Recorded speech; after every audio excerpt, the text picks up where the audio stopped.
Hi, I'm Sharon from Stanway Evangelical Church. I'm going to speak to you today about trust. For example, I trust that when I get in the car and turn the key, the engine will start. Or when I turn the tap on, water will flow out. Although these things are a form of trust, they are really more expectation. You just expect them to happen. The Bible tells us we should trust in the Lord. And in my hall I have a picture on the wall that says, "Commit everything you do to the Lord. Trust him and he will help you." Sometimes as Christians it isn't always easy to trust God, rather than our own instincts. There have been difficult times in the last 22 years as a Christian where my faith has been rocked. I knew that God would lift me up and bring me through these situations, but sometimes we all have doubts that God hears our prayers. With me, it was having to go through cancer twice.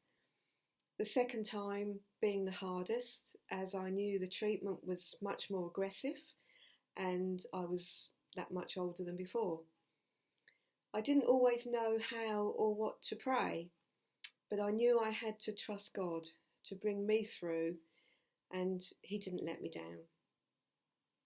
Another example was when I was approached about 9 years ago to take over as administrator of the church. Several times I said no, but eventually I knew I had to step out of my comfort zone and trust God.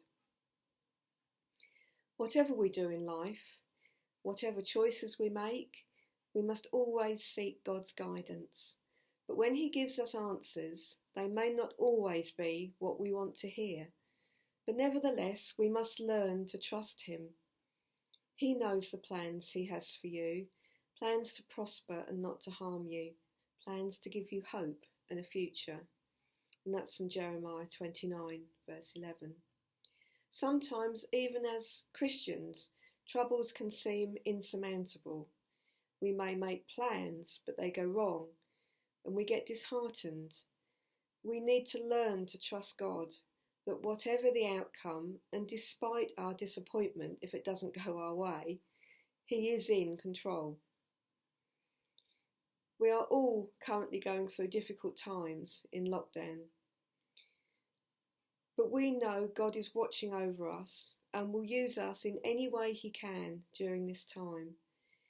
It might just be to pick up the phone and chat to someone who may be lonely, or help with their shopping, or just sending words of encouragement to somebody.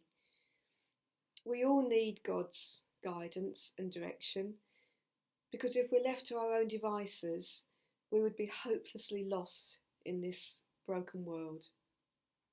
So whatever you may be doing today, trust him, the shepherd who leads us beside quiet waters. He won't let you down.